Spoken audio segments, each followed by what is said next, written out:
Guys இதை பாருங்க, இந்த இடம் வந்து ஃபார்மிங் செய்கிற இடம், உங்களுக்கு farming areas, country side.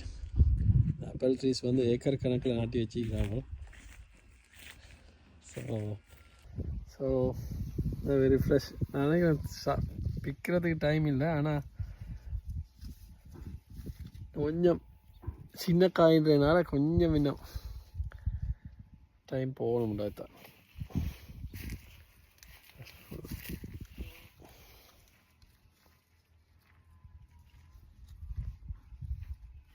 Okay, 1, 2, 3, go. Oh, nice apples. Okay. இடையில என்னத்துக்கு இதை போட்டிடான்தான் தெரியுது இல்லையா? கவிரியல் என்ன மெட்டீரியல் உண்டு?